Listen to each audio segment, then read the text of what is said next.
As the weather gets hotter, people are slapping each other. Ladies and gentlemen, this is ISP Studio. I'm Shoaib Hamid Mohal and I welcome you to the Weekend Show.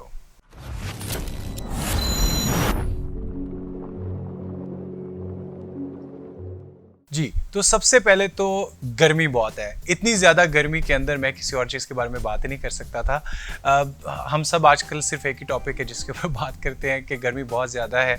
Yesterday, Multan's weather was feeling like 51 degree centigrade, which is not an ordinary thing. और हर साल कोई एक आधा degree ये बढ़ जाता है weather, and sometimes we take it for granted. हम कहते हैं कि चलो जी गर्मी बहुत ज़्यादा है, गर्मी बढ़ती जा रही है और ये वो, and that's it, we do nothing about it, और हम इसके बारे में करने का कुछ भी नहीं सोचते हैं। But this is a very alarming situation. ये बहुत सीरियस है। With the passage of time ये जो हीट का बढ़ना है, गर्मी का बढ़ना है सर्टन रीजन्स में और जनरली दुनिया के अंदर भी, ये ठीक नहीं है ह्यूमन सर्वाइवल के लिए। और हम सब लोग ये देखते भी हैं कि जब इतना ज़्यादा हार्श वेदर होता है तो it literally disturbs and interrupts in our daily activities. हमारे जो काम होते हैं उसमें इंटरप्शंस होती हैं और हम उस तरीके से वो सारे रूटीन को अपनी कैरी फॉरवर्ड नहीं कर सकते हैं कि जैसे नॉर्मली में करते हैं। तो ये गलती किसकी है ये हम सब जानते हैं। हम अक्सर बात भी करते हैं ग्लोबल वार्मिंग के ऊपर। बहुत सारी कंपनीज़ हैं, बहुत सारी फाउंडेशंस हैं, बहुत सारी NGOs हैं और there are governments as well who are taking serious actions. But मेरा ये कहना है कि we are still not doing enough for global warming, because it's real and it's coming towards us and it is really very dangerous for the survival of human beings. तो उसके लिए क्या क्या जा सकता है? सबसे पहले तो ये बहुत सारे इश्यूज़ की तरह सबसे इम्पॉर्टेंट जो रोल है यहाँ पे वो गवर्नमेंट्स का है, क्योंकि गवर्नमेंट पॉलिसी बनाती है कि किस तरीके से कोई भी कंट्री ऑपरेट करता है। तो गवर्नमेंट्स को इस तरह की पॉलिसीज़ बनानी चाहिए कि हर सेक्टर के अंदर, चाहे वो कोई बहुत ज़्यादा कंस्ट्रक्शन का सेक्टर है, चाहे वो मैन्युफैक्चरिंग का सेक्टर है, चाहे वो कंज्यूमर सेक्टर है, वो इस तरह की पॉलिसीज़ बनाएं कि जितनी भी हमारी फैक्ट्रीज़ हैं, जितना भी हमारा ये काम हो रहा है मैन्युफैक्चरिंग का और इससे रिलेटेड सारा जिससे हमारी ज़िंदगी चलती है, तो उसमें इस तरह की प्रैक्टिसेस इंट्रोड्यूस कराई जाएं जो कि हमारी जो एनवायरनमेंट है उसको कम से कम ख़राब करें, जो एनवायरमेंटल डिग्रेडेशन है उसको कम से कम करें। इसके बाद जो रोल है वो बनता है कंपनीज़ का, चाहे वो प्राइवेट कंपनीज़ हों या गवर्नमेंट ओन कंपनीज़ हों, कि वो इस तरह की प्रैक्टिसेस को चूज़ करें, इस तरह की पॉलिसीज़ बनाएं अपनी कंपनीज़ के अंदर कि एनर्जी कम से कम वेस्ट हो। जो इस तरह के मटेरियल्स हैं जो कि हैज़ार्डियस हैं एनवायरनमेंट के लिए, उसको वो कम से कम बाहर जाएं हमारे। और इसी तरीके से जो हीट है उसको कम से कम हम करें कि जो हीट प्रोड्यूस होती है, चाहे वो गाड़ियों से होती है, चाहे वो एयर कंडीशन से होती है, मतलब आप कभी एयर कंडीशनर के बाहर खड़े होकर देखें कि कितनी गर्मी निकल रही होती है वहाँ से। तो ये सारी चीज़ें हमने इंसान ने खुद ही की हैं अपने साथ, और ये रोल बनता है गवर्नमेंट्स का, पॉलिसी मेकर्स का, ये रोल बनता है हमारी कंपनीज़ का, और ये फिर रोल बनता है हम सब लोगों का कि हम भी अपने घरों के अंदर इस तरह की प्रैक्टिसेस इंट्रोड्यूस कराएं कि जिससे एक तो एनर्जी ख़त्म ना हो और जिससे मज़ीद एनवायरनमेंट ख़राब ना हो। और मैं इस बारे में बहुत कुछ बोल सकता हूँ क्योंकि अल्हम्दुलिल्लाह I have published my article in a very renowned journal, the social science journal. अगर आप एनवायरमेंटल डिग्रेडेशन के ऊपर पढ़ना चाहते हैं मज़ीद पाकिस्तान के कॉन्टेक्स्ट में, तो आप पढ़ सकते हैं, बिकॉज मेरी जो रिसर्च थी वो इसी से रिलेटेड थी कि किस तरीके से कंज्यूमर का बिहेवियर एनवायरमेंटल फ्रेंडली प्रोडक्ट्स की तरफ पाकिस्तान में क्या बिहेवियर है कंज्यूमर्स का। तो उसमें बहुत सारे हमें मज़े के फैक्ट्स मिले थे, आप भी पढ़ सकते हैं। उस आर्टिकल का नाम है I green you green we all green. तो इसको आप गूगल स्कॉलर पे जाके सर्च कर सकते हैं और एनवायरमेंटल डिग्रेडेशन के बारे में बहुत कुछ पढ़ सकते हैं। इसके साथ ही हम मूव करते हैं हमारे पहले सेगमेंट की तरफ, जो कि है व्हाट्सएप।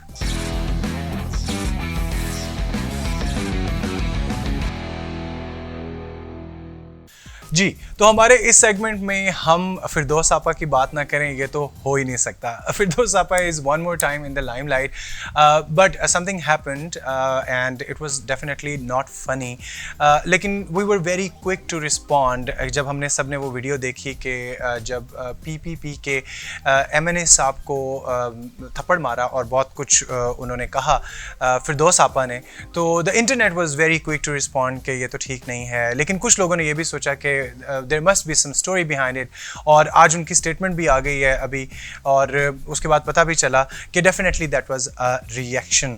ऐसा नहीं था कि उनको बैठे बैठे गुस्सा आ गया और उन्होंने जो है ना थप्पड़ मार दिया। There is always something going on behind the scenes. तो वो बिहाइंड द सीन्स उनके मुताबिक ये था कि जो साहब हैं, जो गेस्ट हैं, he said inappropriate things about her and her late father, which is very inappropriate. But at the end of the day, this is something very ugly. हमारी पॉलिटिक्स को, our politics does not have to be that ugly कि हम एक दूसरे की ज़ातियात के ऊपर उतर आएँ।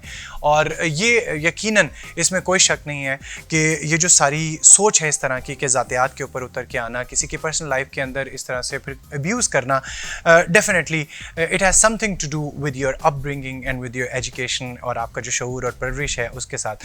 क्योंकि पॉलिटिक्स अगर आपने करनी है, you can do politics with facts and figures and with the logic, but अगर आप ज़ातियात पे उतरेंगे तो that is not something good, and we really don't want to see such videos. हम नहीं देखना चाहते इस तरह की अगली picture of Pakistan politics, but that happen, and my opinion is that we should avoid such statements, we should avoid such conflicts. लेकिन जब हम किसी की ज़ातियात पे उतरेंगे तो we should be ready to face the music, and that's exactly what happened in that video. एक और स्लैप वीडियो है, और वो भी आप सब लोगों ने देखी है, जो कि रिसेंटली फ्रांस के प्रेसिडेंट को, फ्रांस के प्रेसिडेंट आ रहे थे अपने किसी इवेंट से, और जिस तरीके से बैरियर के पीछे लोग खड़े होते हैं उनको ग्रीट करने के लिए, तो फ्रांस के प्रेसिडेंट भी उनको ग्रीट करने के लिए गए। He tried to shake hand with a person, लेकिन एक ब्लू शर्ट वाले बंदे ने पहले हाथ शेक करने का इशारा किया और फिर उनको एक थप्पड़ रसीद किया। और डेफिनेटली जो सिक्योरिटी थी, इट वाज वेरी क्विक, लेकिन at the same time it was very late, because वो हो चुका था। और आजकल तो आपको पता है कि हर जगह कैमराज होते हैं, तो वो वीडियो ना सिर्फ कैप्चर हुई बल्कि पूरी दुनिया ने देखी भी। उसके पीछे रीज़न क्या थी, क्यों उस बंदे ने फ्रांस के जो प्रेसिडेंट हैं उनको, मैक्रोन साहब को क्यों थप्पड़ रसीद किया, उसकी रीज़न अभी तक पता नहीं चली है। लेकिन डेफिनेटली उसके पीछे उनका कुछ ना कुछ उस इंसान का मोटिव होगा, कोई मकसद होगा उसका, जो कि हमें with the passage of time पता चल जाएगा, और हम definitely will be reporting here on the weekend show in the WhatsApp. लेकिन दिस हैपेंड। इसके बारे में क्या कहा जा सकता है कि नेक्स्ट टाइम प्रेसिडेंट्स को ख्याल करना चाहिए कि वो या तो अपनी हरकतें दुरुस्त कर लें या फिर लोगों से हाथ मिलाना छोड़ दें। इसी के साथ हम बढ़ते हैं अपनी एक नेक्स्ट इंसिडेंट की तरफ, and unfortunately it is not something pleasing, very sad incident which occurred in London Ontario, और कनेडियन मुस्लिम फैमिली को ख़त्म कर दिया गया, पूरी की पूरी फैमिली को, जो कि एक एक्सीडेंट नहीं था बल्कि it was a targeted terrorist attack था टूवर्ड्स मुस्लिम फैमिली। और उसकी रीज़न भी यही थी, उनका फेथ, कि ये मुसलमान है, इस वजह से उनको ख़त्म कर दिया गया। सिर्फ एक बच्चा जो है वो सर्वाइव किया है। लेकिन when we talk about Islamophobia, ये एक कॉन्सेप्ट नहीं है, दिस इज़ समथिंग रियल। और ये यूरोपियन कंट्रीज़ के अंदर बहुत कॉमन चीज़ है कि just because you are a Muslim, just because आपका ये फेथ है, इसकी वजह से आपसे ना सिर्फ नफ़रत की जाती है बल्कि इस तरह के घिनौने हादसात भी पेश आते हैं, या फिर टारगेट्स या प्लान्स भी पेश आते हैं। तो इसको कंडेम किया गया है यूरोपियन कंट्रीज़ में। लेकिन ये एक स्पेसिफिक इंसिडेंट है, हमें बिगर पिक्चर की तरफ जाना चाहिए कि बिगर पिक्चर है क्या। और वो बिगर पिक्चर हम सबको पता है कि इस्लाम को जब पोर्ट्रे किया जाता है इस तरीके से कि ये लोग टेररिस्ट हैं, इनका तो फेथ प्रमोट करता है कि जंग लड़ी जाए या जहाद किया जाए, बिला वजह लोगों को मारा जाए, जब इस तरह का प्रमोट किया जाएगा इस्लामिक इमेज, तो डेफिनेटली वहाँ की जो यूथ है, जो बच्चे हैं, मैं इसको डेफिनेटली जस्टिफाई नहीं कर रहा, this is very wrong, that person should be punished, but वहाँ के जो बच्चे हैं, जो यूथ है, वो इस सोच के साथ बड़ी हो रही है कि Muslims are bad, they are terrorist and they are bad people and we have every right to kill them wherever we see them, and that is extreme of Islamophobia, which is, मैं कहता हूँ कि animal brutality है ये, किसी भी इंसान के साथ, किसी भी फेथ के साथ। मैं ये नहीं कह रहा कि कोई और फेथ होता तो वो ठीक होता, मुसलमान क्योंकि हम मुसलमान हैं तो ये गलत है, ऐसा बिल्कुल भी नहीं। किसी भी इंसान के साथ, किसी भी फेथ के साथ ये नहीं होना चाहिए। और इसके लिए गवर्नमेंट्स क्या रोल प्ले कर सकती हैं, यूरोपियन गवर्नमेंट्स जहाँ पे ज़्यादा इस्लामोफोबिया है, वो ये कि लोगों को प्लीज़ खुदा के वास्ते लोगों को एजुकेट करें, मेरे खुदा नहीं तो अपने खुदा के वास्ते लोगों को एजुकेट करें कि इस्लाम एक्चुअली में है क्या। इसके अलावा हम जैसे लोगों का जो कि इन प्लेटफॉर्म्स के ऊपर बैठे हैं, हमारा ये फ़र्ज़ बनता है, जितने भी हमारे इन्फ्लुएंसर्स हैं, जितने भी हमारे मुस्लिम कंटेंट क्रिएटर्स हैं, उनका ये फ़र्ज़ बनता है कि वो अवेयरनेस क्रिएट करें और एजुकेट करें लोगों को कि इस्लाम है क्या। बेसिकली इस्लाम और पीस तो सिनोनिम्स हैं with each other, ठीक है। Humanity and Islam are synonym for each other. तो हम ये कैसे कह सकते हैं कि इस्लाम जो है ना कोई ब्रूटल रिलीजन है या वो प्रमोट करता है लोगों को मारने से। तो बेसिकली तो अदर वे राउंड हो रहा है, मुसलमानों को मारा जा रहा है because of the hate and because of the Islamophobia, and this needs to end. ये बहुत हमारे एक इंसान की मौत पूरी इंसानियत की मौत होती है, and this needs to stop. और उसके लिए गवर्नमेंट्स को चाहिए कि वो लोगों को एजुकेट करें। और please I request all the governments and I request all the media outlets, stop portraying a negative image of Islam. I am a Muslim and I have never harmed any person without any reason.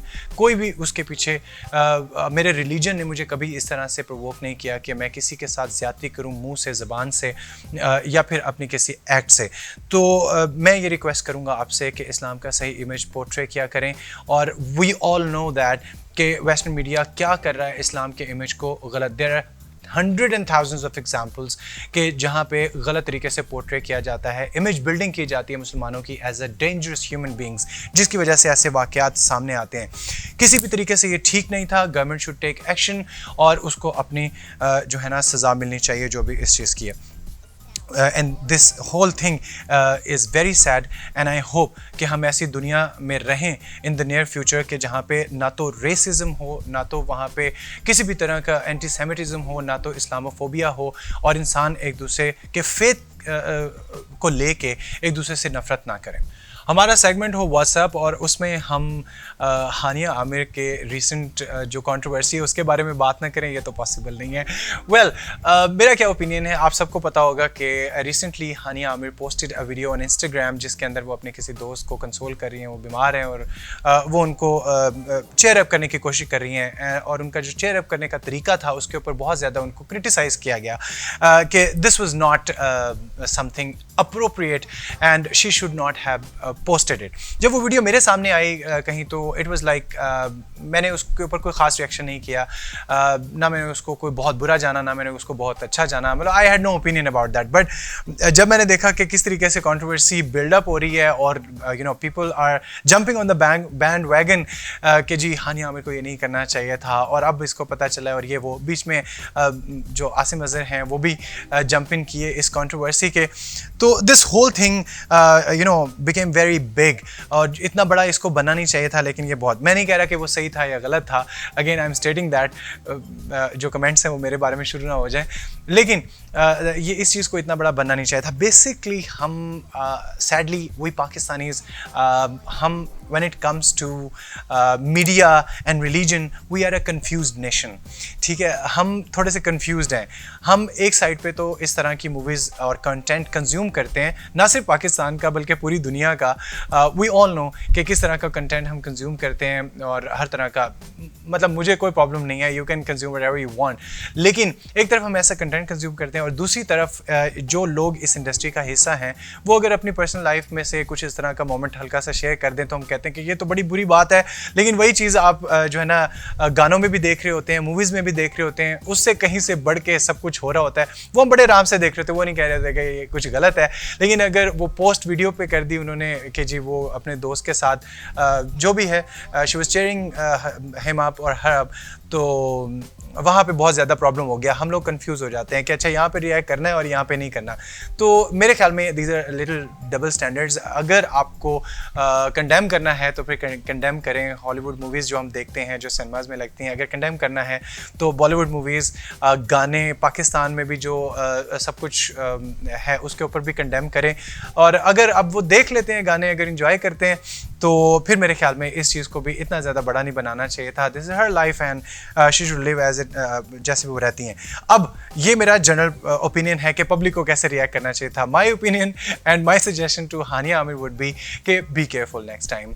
और why be careful next time? Because this is Pakistan and we have a culture and we have certain norms. और यहाँ पे अगर आप बहुत ज़्यादा bold हो जाएंगी और आप कहेंगे कि this is my life and this is my rules, तो हो सकता है आपको कोई कुछ ना कहे, लेकिन डेफिनेटली सोसाइटी की तरफ से जो एक्सेप्टेंस है वो कम हो जाएगी। मैं नहीं कहता कि आपको टोटली सोसाइटी के मुताबिक चलना चाहिए, बिकॉज समटाइम्स सोसाइटी गलत चीज़ें भी इम्पोज करती है।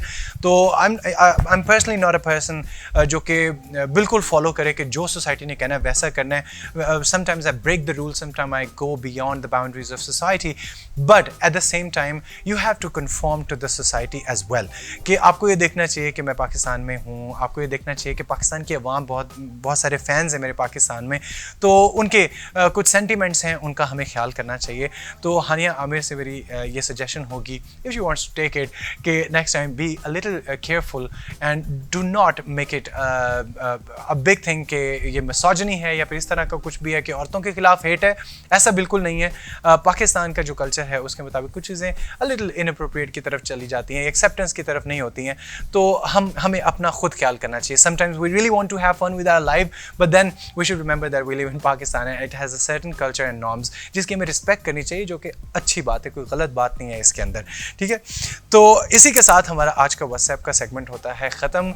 हम अपने नेक्स्ट सेगमेंट की तरफ मूव करते हैं, जो कि है द एक्सेप्शनल्स, और उसके अंदर आज हम बात कर रहे हैं आईटी और कंप्यूटर साइंस की फील्ड के बारे में, कि क्या क्या मसले हैं हमारी उस फील्ड के बारे में और क्या क्या किया जा सकता है, और आईटी के स्टूडेंट्स के लिए क्या क्या इस तरह की चीज़ें हैं जो कि वो बहुत बेनिफिट गेन कर सकते हैं आईटी की फील्ड से। कहीं मत जाइएगा, ब्रेक के बाद मिलते हैं अपने द एक्सेप्शनल स्टूडेंट के साथ हमारे सेगमेंट द एक्सेप्शनल्स में। See you after the break.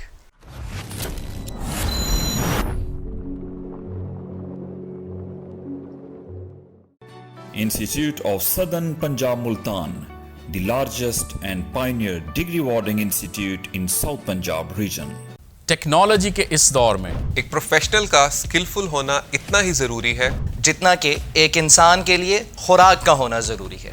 Institute of southern Punjab के विजन को जहन में रखते हुए डिपार्टमेंट ऑफ कंप्यूटर साइंस ला रहा है एक ऐसा प्रोग्राम जिससे मिलेगी ज़बरदस्त इंफॉर्मेशन हर उस शख्स को जो करना चाहता है कमाल इस फील्ड में। टीचर्स के नॉलेज से लेकर एलुमनाई के एक्सपीरियंस तक, और एक्सपर्ट ओपिनियन से लेके स्टूडेंट्स के इश्यूज तक होगी डिस्कशन एक बहुत मज़ेदार अंदाज में।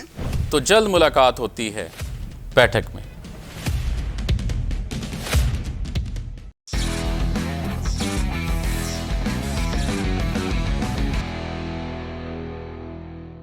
Welcome back after the break and welcome to the exceptionals. ये मेरा फेवरेट सेगमेंट है और उसकी रीज़न ये है कि इसमें इंस्टीट्यूट ऑफ सदर्न पंजाब के हमारे एक्सेप्शनल स्टूडेंट्स आते हैं और वो बात करते हैं सोशल इश्यूज़ के बारे में। तो आज हम किस बारे में बात कर रहे हैं, वो है youth and field of IT in Pakistan. जैसे कि आप सब लोगों को पता है कि ये दौर ही आईटी का है और पाकिस्तान उसमें क्या रोल प्ले कर रहा है या नहीं कर रहा या क्या कर सकता है, इसके बारे में आज हमारे गेस्ट बात करेंगे। हमारे साथ हैं हमारे आज के exceptional student Hamza Malik. Hamza Malik BScs 6 semester के स्टूडेंट हैं और इसके साथ साथ एग्जीक्यूटिव स्टूडेंट फोरम जो कि हमारी स्टूडेंट बॉडी है उसमें इंफॉर्मेशनल सेक्रेटरी इंफॉर्मेशन है। Right Hamza, welcome. क्या हाल चाल है आपके? अल्हम्दुलिल्लाह सर, आप कैसे हैं? मैं ठीक ठाक, अल्लाह का शुक्र। अच्छा Hamza, youth and field of IT in Pakistan, Covid की वजह से हमें ये रियलाइजेशन तो हो गई कि आईटी की फील्ड कितनी ज़्यादा इंपॉर्टेंट है और हमने हर जगह आईटी देखी, घरों में बैठ के काम किया, हमने जूम की मीटिंग्स भी की। ऐसे ऐसे लोग जिन्होंने कभी भी ऑनलाइन काम नहीं किया था या ऑनलाइन कम्युनिकेट नहीं किया था, उन लोगों ने भी कोविड के दौरान किया।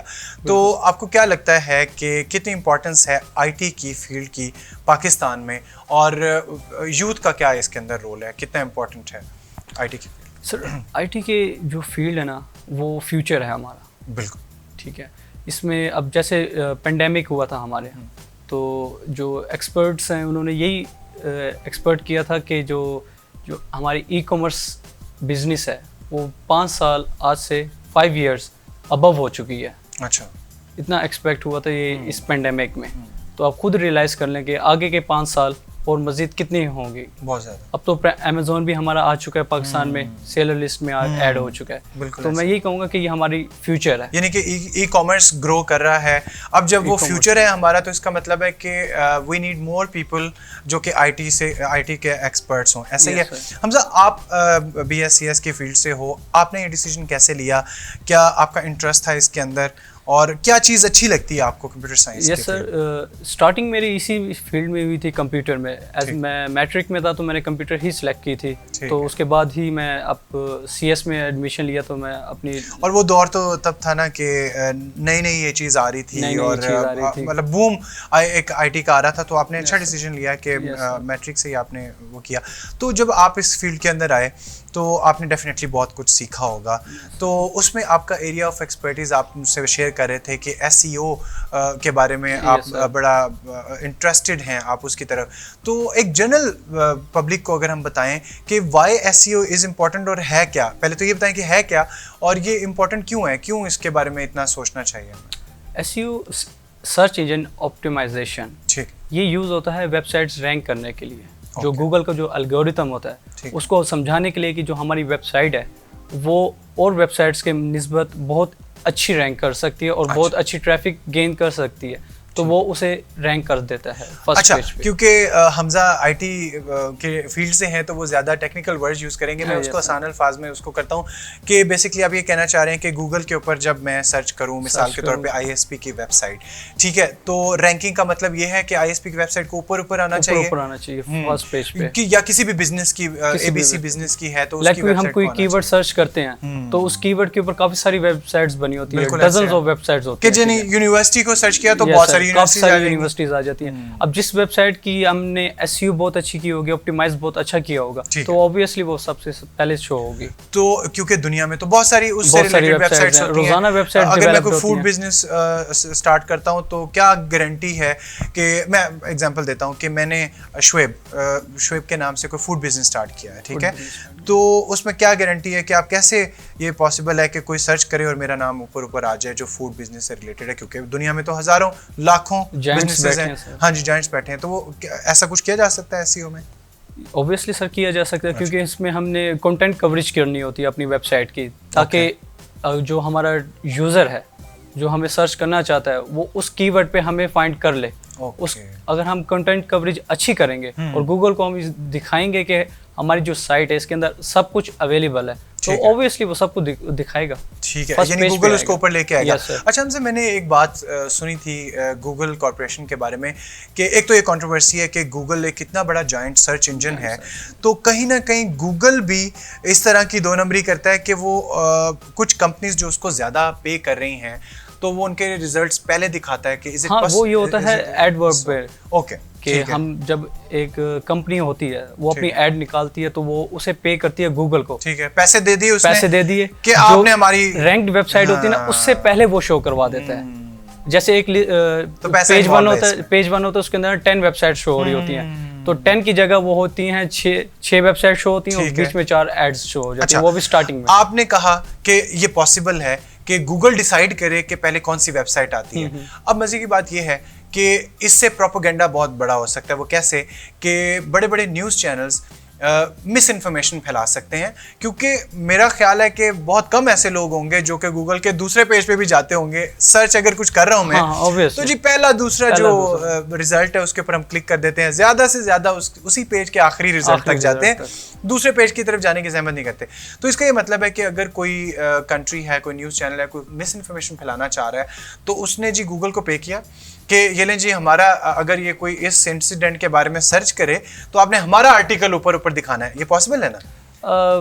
पॉसिबल इस लिहाज से कि जो गूगल की टीम है ना, ठीक है, वो हर एक चीज़ को करती है, चेक करती है। अच्छा, ठीक है। अगर उन्हें कहीं से भी कोई वायलेंट फील होता है तो वो उसे नहीं करते, एक्सेप्ट नहीं करते, बिल्कुल नहीं करते। Okay, but again my question is कि डिसाइड तो गूगल कर रहा है। डिसाइड गूगल कर रहा है। इसका मतलब है कि वो अगर चाहे तो वो कर सकते हैं, वो चाहें तो।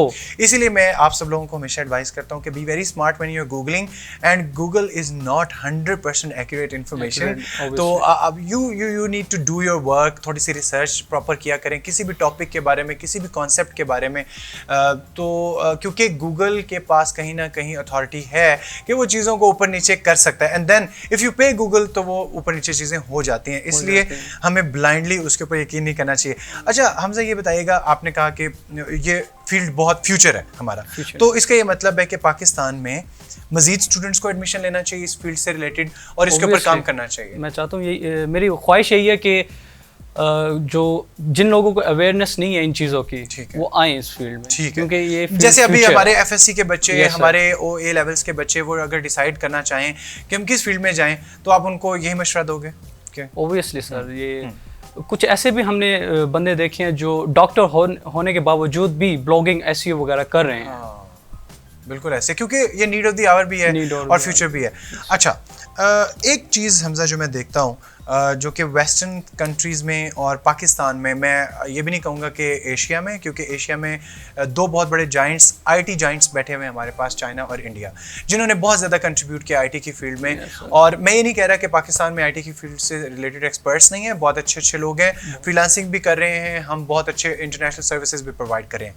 मेरा सवाल ये है कि जिस तरीके से फेसबुक किसी कंट्री से बन के निकलती है, या फिर ट्विटर बन के निकलता है, इंस्टाग्राम बन के निकलता है, इस तरह की कोई लाइफ चेंजिंग एप्स या लाइफ चेंजिंग मेथड्स, जैसे कि पेमेंट्स का मेथड है, वो भी वेस्टर्न कंट्री से ही आता है, हम लोग इस तरह की कोई चीज़ क्यों नहीं डेवलप कर पाते? हमारे कितने कंप्यूटर इंजीनियर्स हैं, कितने इंस्टीट्यूट्स हैं जो IT पढ़ा रहे हैं और IT के स्टूडेंट को वो करें, कि क्या ऐसा मसला है कि क्यों नहीं इस तरह की? इसमें हमारा फेलियर है एजुकेशन सिस्टम का। ओके, हम वहाँ पे जो हमारे स्टूडेंट्स हैं ना, वो सीखने के लिए नहीं पढ़ते, वो GPA मार्क्स वगैरह लेने के लिए एक दूसरे से compete करते हैं, वो सीखते नहीं हैं। और हमें प्लेटफॉर्म में भी इस तरह करवाया जाता है कि अगर आप पास नहीं होंगे आपका कोई फ्यूचर नहीं है, आपके इतने मार्क्स होंगे तो आपका फ्यूचर है। उन्हें सिखाते नहीं है, क्योंकि असल चीज़ है स्किल।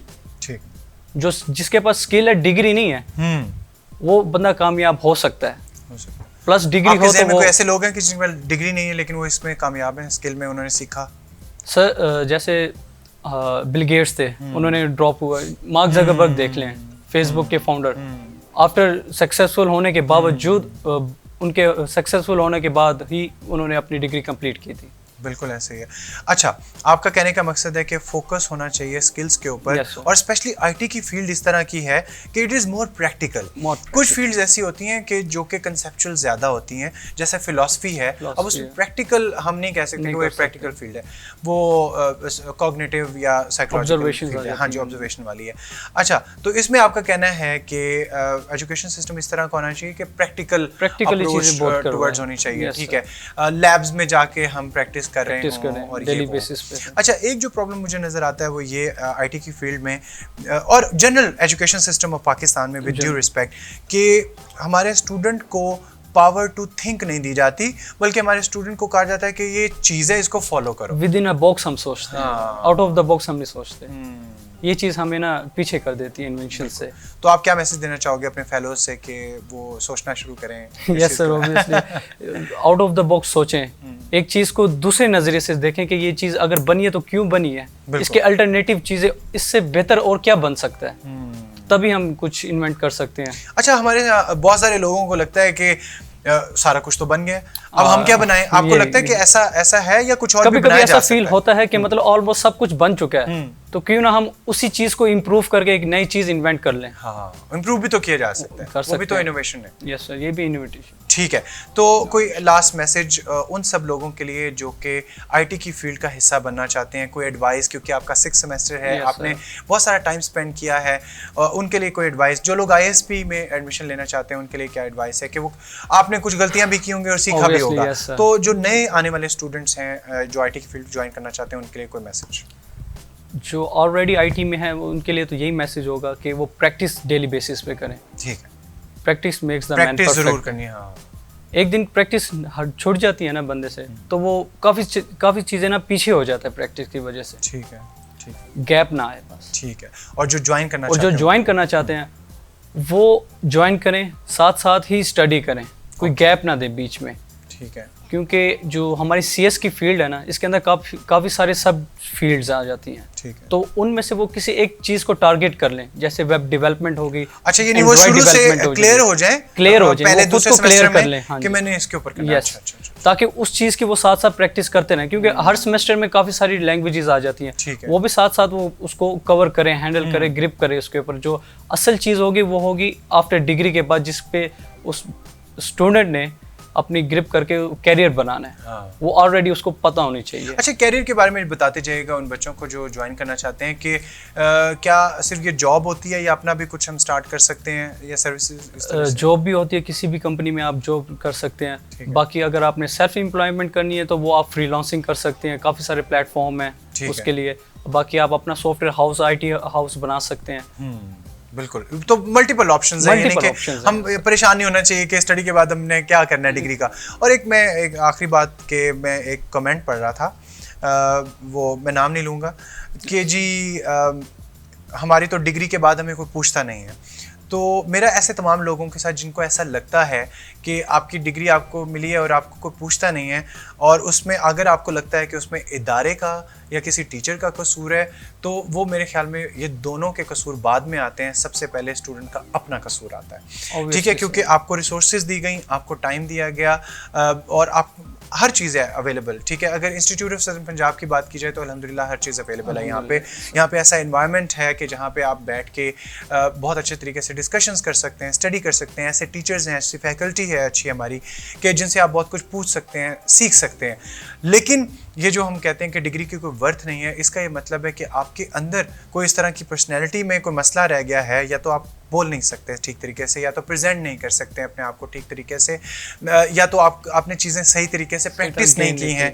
तो इसीलिए आपको कोई पूछ नहीं रहा, क्योंकि अच्छे स्टूडेंट्स जिन्होंने बहुत कुछ सीखा, अच्छा बोलने वाले, अच्छा सोचने वाले और अच्छा पहनने वाले, और फिर अपनी स्किल के अंदर माहिर लोगों को कोई भी नहीं जाने देता, कोई भी नहीं जाने ठीक है। Every company needs such people. तो इसका ये मतलब है कि बच्चों अपने आप को इसी स्टूडेंट लाइफ में इम्प्रूव करें, अपनी स्किल भी सीखें और साथ साथ अपनी पर्सनैलिटी को भी ग्रूम करें। हमजा, बहुत बहुत शुक्रिया अपना शेयर करने के लिए अपने ख्यालात। आई होप कि जब एज फेलोज एक दूसरे से कम्युनिकेट करते हैं, यानी आपकी एज के जो बाकी स्टूडेंट्स हैं या जिन्होंने लेना है, जब वो आपकी बात सुनेंगे तो उनको ज़्यादा असर होता है कि नहीं जी ये हमारा बंदा है और इसने ये he has gone through the process, तो वो आपकी बात ज़्यादा सुनेंगे। बहुत बहुत शुक्रिया आपका शो में आने के लिए। That's it. Thank you very much, Hamza, and thank you very much all of you for watching the show. I hope कि आपने बहुत कुछ सीखा भी होगा, and I hope you had a lot of fun. Have the best weekend. हम next show में हाजिर होंगे. Keep watching the Weekend Show. Allah Hafiz.